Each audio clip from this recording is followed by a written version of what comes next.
From the plains to the rolling hills, Oklahoma is a state that resonates with stories of resilience, determination, and pride. Welcome to Inside the 1581, a podcast of the Oklahoma Hospital Association. Together, we'll dive deep into the heartbeat of the great state of Oklahoma as we journey through the rich history, diverse culture, and the ever-evolving landscape within the 1,581 miles of border in our nation's 20th largest state.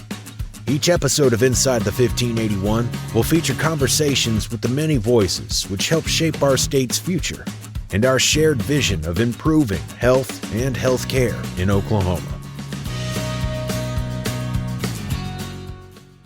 Welcome to this edition of Inside the 1581. I'm Rich Rasmussen. I'm your host, and I'm also the president and CEO of the Oklahoma Hospital Association. And I am delighted to have joining me today our state insurance commissioner, Glen Mulready. You are the 13th insurance commissioner for the state of Oklahoma. Yeah. And you're termed out. I've got, you're stuck with me till the end of the year. Well, hopefully you're getting your skis, your fishing rod, and in doing a little practice on that as you retire, or maybe there's something else in the cards. Something, yeah. My wife would like to know what's next too. But, yeah, my wife says that too. She says the same thing too. Well, Glen, thank you for joining us today Thanks for having me on our episode. You know, we do this every 2 weeks, and it is a way for us to be able to talk to our members, but other folks within the state of Oklahoma. You know, what are some of the big issues that are on top of people's minds? And certainly health insurance is one of those. Property insurance is one of those. And so we're delighted that you wanted to come here and spend some time with us. Tell us a little bit about your background. Before you were elected insurance commissioner, I know you served in the legislature. Sure. Give our listeners a little background on Glen. Yeah, and you make a great point that insurance has certainly been on the forefront in this past year. So both health insurance, homeowners insurance, it has been a big. It's a hard job you have. It's not been a quiet year. Yes, I'm sure. I'm sure. So yeah, me personally, actually grew up in Massachusetts, originally from the Boston area.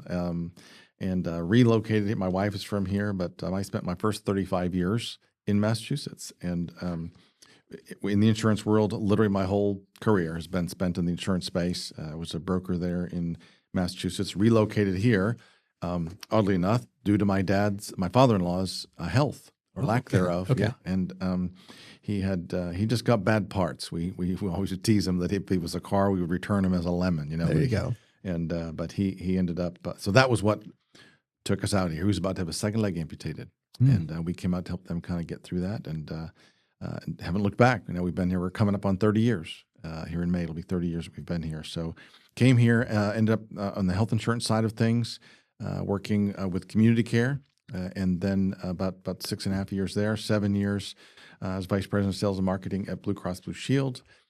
Then back out on my own independently after we went through a merger there at Blue Cross Blue Shield. I was elected to the House in 2010, served 8 years there, and did a lot, of course, in the insurance space. That was just my background. In fact, oddly enough, elected in 2010, March 2010, the ACA gets signed. We're going to talk a little bit about what you're doing in that space too. Yeah.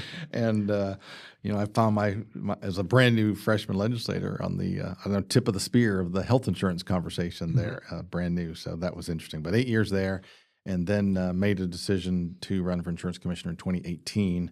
Kind of put all of that work, all that I just laid out to you, to work for the bigger role of the state. So that's my background. Well, it's a tall order. I mean, it's a tough job. I have great sympathy for insurance commissioners. Having been raised in Florida, and it seems like every season with a hurricane, we're dealing with property insurance. And we talked earlier before we kind of started this morning, just having children who have benefited from the ACA, and me as a parent being able to carry them on my policy at age 26. Now they've rotated off of it, and now they're paying health insurance for the first time on their own, or mom and dad are also helping them, in these early years as they're in grad school and so forth. What's funny is I'm in the same spot, and have had two kids rolling off really this last year, and some of the questions that came through, it was really an odd reaction. I thought, wait, how do you not know that? Like, you've lived in my house. And then Yeah. I really felt guilty because I thought, okay, did they pick that up by osmosis? No, like, Yeah. you got to sit and talk with them about the actual insurance. And so, Well, anyways. and it is interesting because there are challenges of healthcare literacy, and certainly in the insurance space, it's hard for folks to figure that out. And I think what you all are trying to do, and we want to talk a little bit about today, is Oklahoma transitioning to a state-based exchange. I know when I sit with my kids, we look at the options. I have one in Nashville, I have one in DC, I have one, several in Florida still, and we kind of go through the options as they look at what's available. What are my copays going to be? What does the network look like? What is the behavioral health package in this? Is pharmacy covered? All of those pieces, and we're blessed because we're in this field. There's a lot of folks that aren't. Mm-hmm. And so I'm glad to see that Oklahoma, and through your leadership, is kind of leaning into what we can provide the citizens of Oklahoma by bringing some state-based exchange, governance to the marketplace. And I think to your point, when you're 26 years old, that's even amplified because, my son's healthy as, they don't care about copays, or like they just don't go to the doctor. What does that mean? Right. So anyways. So why the change? As we're moving out of the federal exchange, we're moving to a state exchange. Certainly there was a reason behind that. Yeah, we went to the legislature. Well, let me back up. For the last 2 years, we've been on the federally facilitated exchange. That decision was made back, as I said, back in 2011, when I was pushing at that time, actually, for state-based exchange. And to me, it was all about the state retaining control. Sure.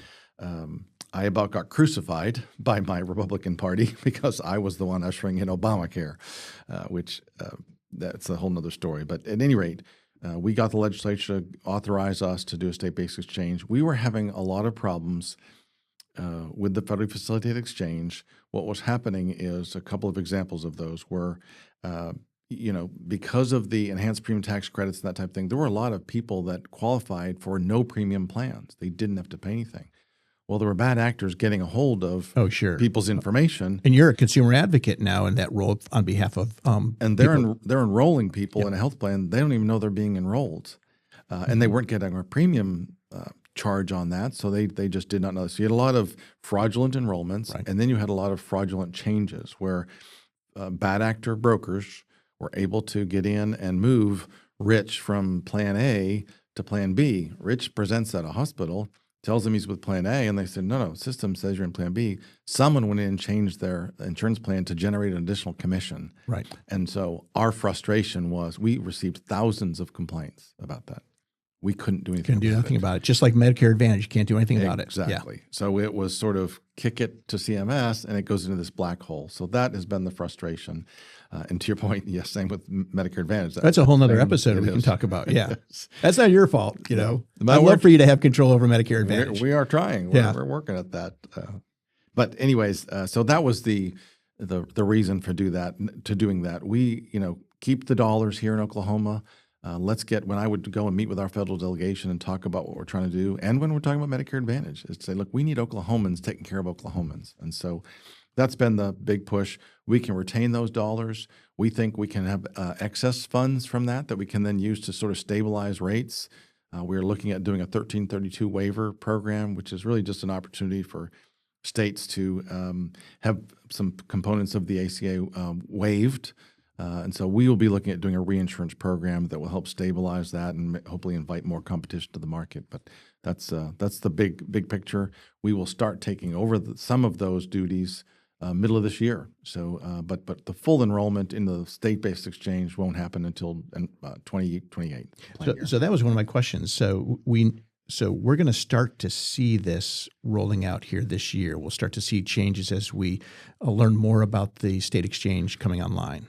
And so is the timeline for that? Will somebody see this opportunity, say, in 60 days, or is it going to be the end of the year? Yeah, they won't. What we will be doing is starting to take over some of the backroom operations of it, if you will. So to the consumer, the Oklahoma policy, they don't see anything. It's the back office, and they really won't see anything until they're enrolling at the end of 2027 for plan year 2028. So their impact won't happen for quite some time, but we'll be busy behind the scenes getting that all in place. So is it safe to say that for you all, for Oklahoma consumers, I mean, they're going to have a watchdog helping them to make sure that we do root out the bad actors and that we do have the ability to leverage whatever control or whatever authority that we have under the state exchange to make sure that folks are treated fairly? Yeah, I think there's a couple things that at play there, and that is the responsiveness. Now, I don't want to paint a picture that CMS didn't do anything. Indeed, they did, but it just takes a long time with them. And so it allows us to, when we're getting those phone calls or complaints, allows us to be a lot more responsive. It also will give us access to data. 2 weeks ago, at Senator Langford come by my office here just right up the street, wanted to sit down and talk, and they're looking for information on the enrollment and the impact of the subsidies going away, what that looked like. We can give some basic numbers, but we can't give detail to that. We will get that in a few months from the federal government. So that will be really helpful too, to be able to know, okay, where are folks not enrolling? Where did we lose? What's that about? With the plans, and so that access to our local data to be able to respond to that will be really helpful too. Well, let's talk about you. You chair, is it the Health Committee for the National Insurance Commissioners Association? Yeah. In 2025, I did. I was 2025. chair. But you've been a leading voice on the importance of these premium tax credits. I mean, I think you've sent out a dozen, it's an over-exaggeration, probably at least 5 notices that, hey, this is a big issue for our state. Yeah, we of course, I was in the thick middle of that conversation, and it was March of last year, so almost a year ago. And internally, I called it, I feel like I need to wave a flag here to our state leaders because I don't think it's on their radar. And, Right. and indeed, it wasn't, right?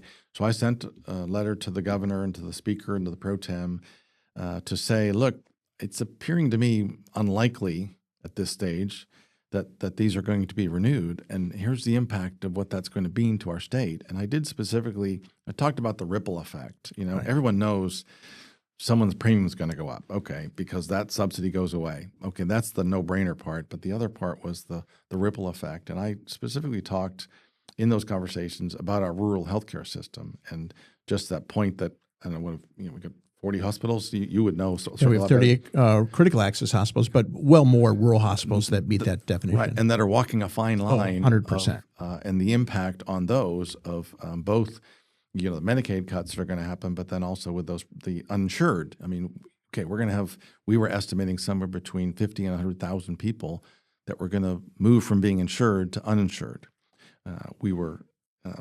Luckily, that number, at least to date, is on the lower end of that, more by like 50,000 that didn't enroll for this year. But still, that impact, you're going to have uncompensated care presenting at your hospitals. And the impact, again, specifically on the rural hospitals is what I was talking about. Well, and you're absolutely right. I mean, we host rural or regional meetings of our members. And we were at a meeting in Northwest in Shattuck, the hospital there. And I believe their quote was that 90% of their patients are under Medicare or Medicaid. Mm-hmm. And once these Medicaid cuts kick in, that means 90% of their patients, they'll be reimbursed less than the cost of delivering that care. So ensuring that we have at least some level of insured lives for which there is a reimbursement above cost is going to be the difference for that hospital and hospitals across the state. And so if I step back, 50,000 lives even not renewing, that's like the size of the city of Stillwater. Mm-hmm. So the entire, you look left, look right, folks are uninsured. And granted, we spread that across the state, but that's pretty significant though. Yeah, and it sort of is that old analogy of a balloon, right, that you're squeezing. That is going to put the pressure over to the insured plans and the companies and folks with insurance to make up for that difference. It's almost a hidden tax when that cut happens over to the rates. You're really right. I mean, we kind of call it a sick tax here. I mean, what we call a sick tax because you have folks that are sick who are uninsured, and those costs have to be picked up someplace. And so if you look just at the amount of free care hospitals give right now, last year of reported data we have is about $1.3 billion in free care that's given by our hospitals.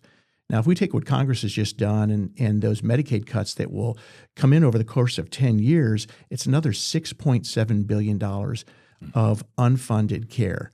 Or I should say unfunded care we're being reimbursed for, but that reimbursement's going away.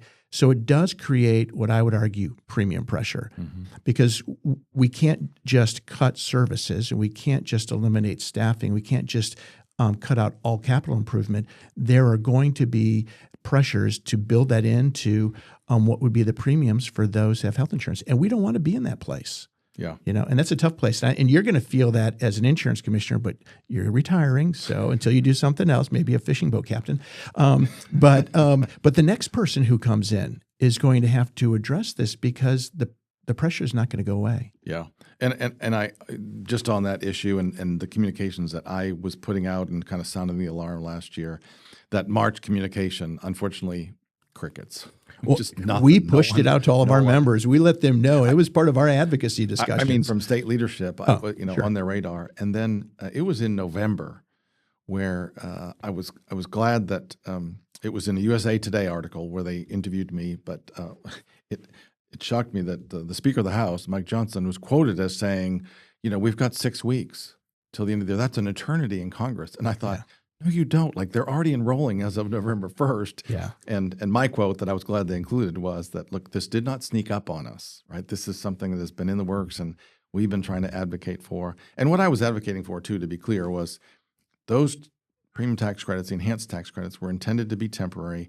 I get it. They need to be temporary. But let's do a glide path. Let's have a 3-year path or something that would adjust hospitals, physician groups, individuals could all adjust to that, and let's do a little step down of some sort versus this cliff at the end of the year. So. Well, you're absolutely right. And when you think about it, health insurance, folks having it does allow them to remain productive.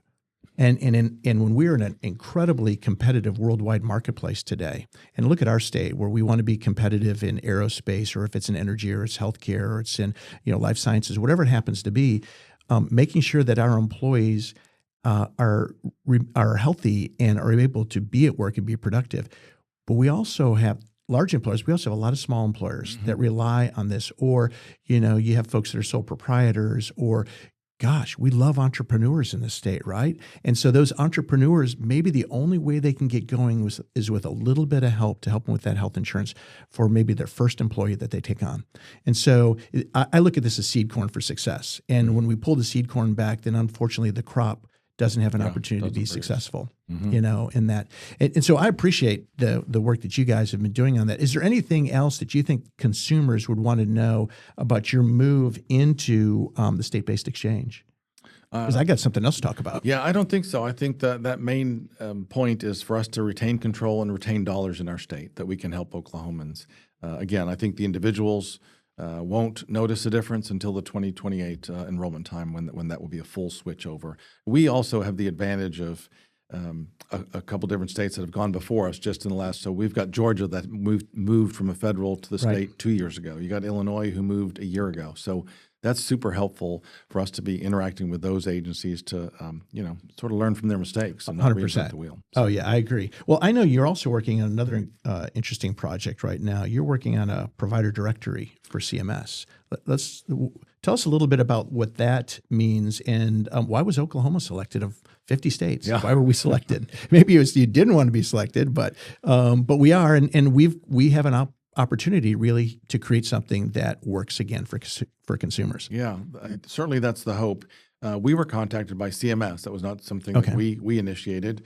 CMS, number one, they needed someone that was using the federally facilitated exchange, and the goal was can we streamline the provider directory scenario? Years ago you had these printed directories and they were out of date as soon as they were printed, right? And now there's a lot online, but still there's a lot to be desired when your average physician office is trying to update 20 plus networks. Sure. I mean, that's just a lot to stay on top of and to be updating. And so that's CMS's goal. They approached us because we were on the federal exchange and that we had a good reputation of being good to work with. That was what they told us at the time. And so our role in that is really just as a facilitator, a connector with the provider community. And so I guess that was initiated maybe 18 months ago, that first phone call, that first start. And so what they were doing was just trying to, and the idea is, can we do this pilot, see how it works, work out all the kinks to then go with a national provider directory project. That's their goal. Make it easier for providers, streamline that, reduce costs and expenses on the provider side, and a better experience for consumers too, and more accurate. No one likes surprise billing, right? They show up and a physician is out of network, and so that's sort of that. I don't know what the three parts of that is. All parts of that. So we've worked through it. What they did do is they pre-populated all of the physician information, so they didn't have to do any entry in that. They were really trying to. So you can then kind of just do an edit against that. Correct. Okay. Right. And so you take the lift off of the provider's backs of having to do that. That was the goal, which was great for CMS to do. Pre-populating all of that. The ask was just to get the providers to go in there and verify the accuracy of that. One thing that we run into a lot out in the field, if you will, too, is with a provider directory. That's nice. They're in that network, but are they accepting new patients? That's a really small and language is spoken and things like that.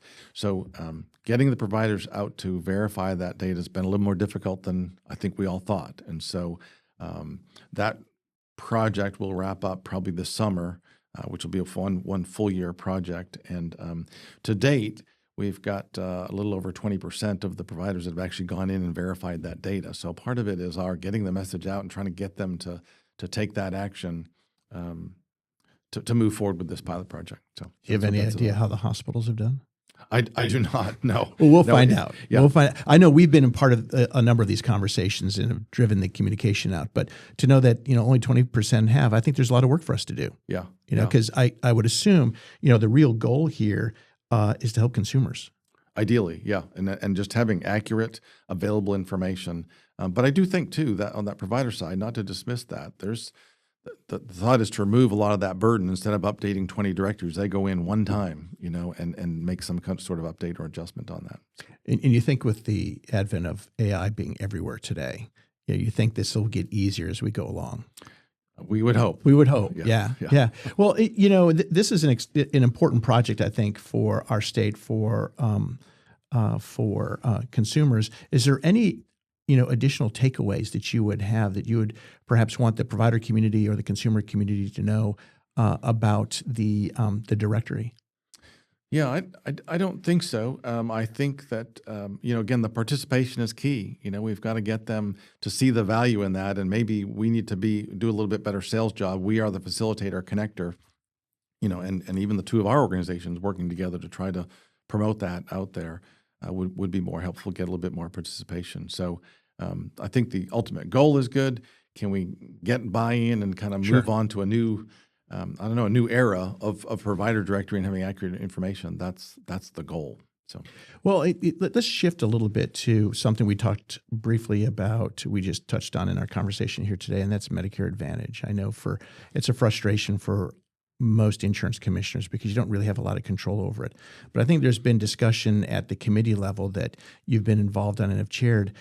What has been the sense from Congress when you've talked about, hey, let us play a bigger role in helping to provide some consumer protections around MA? How is that conversation going? And I'm sure it's a difficult one for CMS to let go of, but I'm sure it's frustrating for you when the calls come into you because we get them, right? And we have no control over this. And I'm sure I know lawmakers get it because you know what? They send them to us, So it just seems like that is the one consumer disconnect in all of this where we have the most appropriate, controls in place at the state level, yet we can't exercise those. Yeah.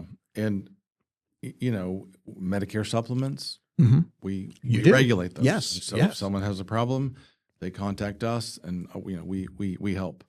Medicare Advantage, to the average Oklahoman, it's insurance. If I have a problem, I'm going to call the insurance department. Right. And so we get the calls, and again, sort of as I described earlier, we have to send them to CMS, and it goes into this black hole. So I'm in my eighth and final year as commissioner. And every year, every spring, we do our fly-in up to D.C. and meet with our delegation. And I have talked about this with our delegation each time, and probably have had the most success on this with Senator Langford's office in just those conversations. And I've tried to make it clear that, look, this isn't a huge deal. Like, just allow us to enter a collaborative agreement. You don't have to mandate it to every state. Maybe there's some states that don't want to mess with, that Medicare Advantage in their state and with the insurance department. But we need more authority to help take care of Oklahomans. That has been my message each of these years. What's happening as we speak is there's some activity happening. And by activity, I mean conversations. Right. And, we issued a bulletin a few months ago having to do with what we called, really unfair trade practices and the marketing of Medicare Advantage plans, and what they were doing with commissions, with brokers, and then on their own websites, sort of hiding plans. Mm-hmm. And CMS's perspective was, well, if the plan is still available, then they're making it available. That doesn't violate our rules. My point in discussion we had in a closed meeting with them was, okay, but if ABC Insurance Company is hiding that plan, you cannot find that anywhere. That is not available. Right. And that is not the way to do business. If you want to withdraw a plan here in Oklahoma, you file with us, you withdraw it in 180 days, you have 6 months notice, you can withdraw that product, But so Idaho has taken action. A good friend. I've read that, yeah. Yeah, Dean Cameron is the commissioner there. He's a good friend. Similar background. He and I both kind of lifelong in the insurance space, also legislators and now insurance commissioners. So he's a good man. So they've taken action. They were sued by 2 of the plans. They had their hearing, I want to say December 19th or somewhere just prior to Christmas. I don't believe they've got that ruling out there yet. And then we issued a bulletin similar to that, and we would be filing an amicus on behalf of Idaho there too. But and then we have our own executive order. Recently, I was working with the governor's office and with Clay Bullard at the Healthcare Authority, trying to take some steps, full well knowing we're probably going to get sued over this. But we've got to take some action on behalf of Oklahomans, and so that's been done. I'm actually quite surprised that there's not been a lawsuit filed yet. But that had to do too. There might be some organizations that would like to serve as an amicus to that, so you never know. When that time comes, yeah. But that really is a lot focused on the provider side as well, and that is, look, if you're gonna try, you need to have a contract in place with us if you're going to reimburse them at this level. Otherwise, it's going to revert to Medicare. That's some of the crux of it. But I will tell you, I guess I started with there's things happening right now, and that is from that and the Idaho action. I think there is now a working group that's been established by CMS. I say working group, but it's a call with 5 states. Yeah, Idaho, Oklahoma, a few others. Right. And so we are now going to be doing regular calls with them to talk MA. And call number 1, I think is in another week or so, and it'll be on this topic. And so I'm really encouraged by that. At least conversation is happening, and even with this executive order and my participation in that was my ultimate goal. Was, look, we need to push this issue and generate conversation nationally. Indeed, we may get sued, we may lose, I don't know, but let's generate conversation. Let's push the envelope. And we appreciate your advocacy on that. I know United Healthcare came out with this big effort to try and address some of the reimbursement issues with critical access hospitals, and they picked Oklahoma, and it was crickets. And it wasn't until Senator Langford's staff leaned in and said, "Hey, Rich, are you guys in conversation with United on this?" And we said, "Crickets." And she says, "Well, let me put you into an email string." So this morning was the first time that we've, engaged with United, although they made an announcement a month ago. So I think, in the MA space, so I think there's a lot of work that needs to be done to, 1, create trust, and then 2, how do we sustain that trust? And I think that's a big challenge with these MA plans. I know when we talk out in in rural Oklahoma, we want to pick Boise City or McCurtain. You pick it, right? The most rural areas of our state. And the challenges that people have, seniors have, is they don't realize they're waiving their rights away from traditional Medicare. Mm-hmm. And they don't have enough to be able to determine whether or not there truly is a network adequate for what their needs are. And I think that's a role that you guys can play. And we launched a website. I know it's kind of a cool name. I think it's a cool name. It's called MedicareDisadvantaged.com. Mm-hmm. And so in our website, what we do is we push this out for consumers particularly seniors and family members, to really understand the differences between original or traditional Medicare and Advantage and provider-owned health plans, because we do have a couple provider-owned options which do operate a little bit differently from most of the investor-owned health plans that are in the MA space. But what you need to be asking yourself as a consumer, or as if you're doing this work on behalf of your parents. So our biggest thing is always making sure there's an adequate network to meet your needs. And oftentimes that's our challenge. Yeah. And you brought up a point, network adequacy, where I think the other thing that would be helpful for us to have more authority with Medicare Advantage is when something does go south, they lose a big health system. CMS having a grip on what that means to Oklahoma, that they're just that far removed. Whereas, here we have our boots on the ground. We know the impact of a certain hospital going out of network.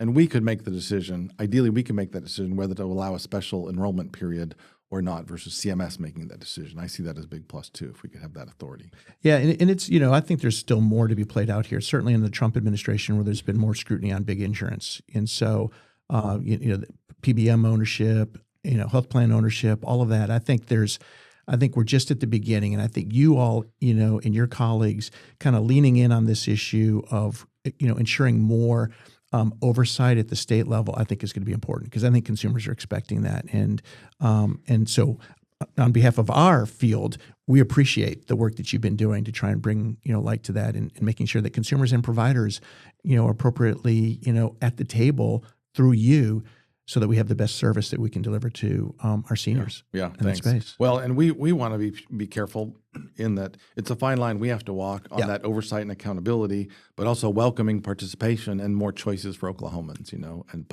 But that does have to come with that accountability as well. Absolutely. So we're going to wrap up this episode of Inside the 1581, and we've been delighted to have joining with us Glen Mulready, who is the 13th Insurance Commissioner, finishing out his second term. So we really didn't talk about this. Okay. So retirement, is it golf? Is it fly fishing, which I like to do?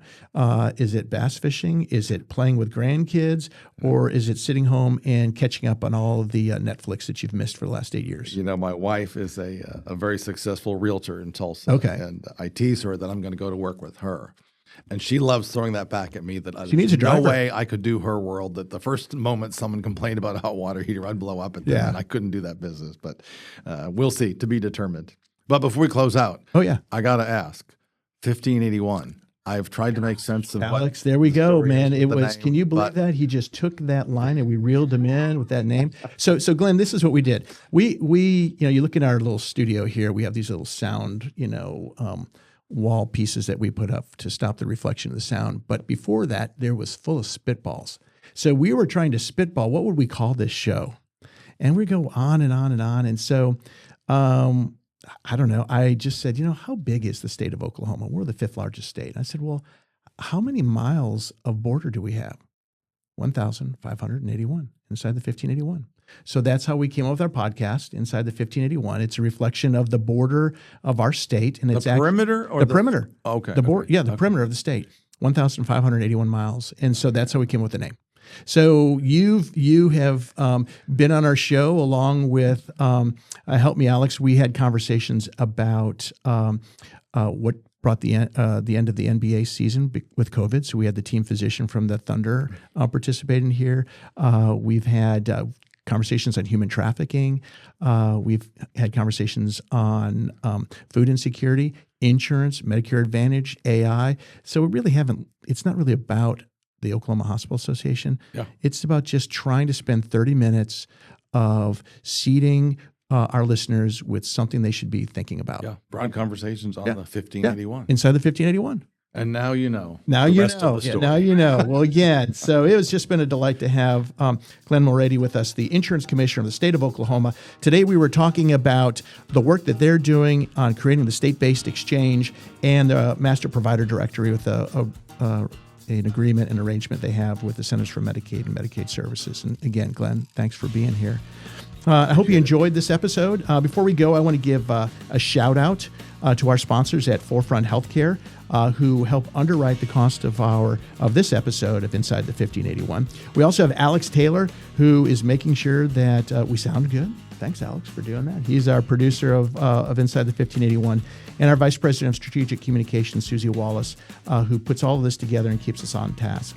So please make sure you subscribe and follow us to stay up to date on our future episodes. And I also want to mention the music that we're using, which we continue to use, is the track Gunslinger by Ends of the Earth. So again, thank you all for joining us of this episode of Inside the 1581, and look for this one to drop and a series drop every 2 weeks as we continue to talk about how we are improving health and healthcare in Oklahoma.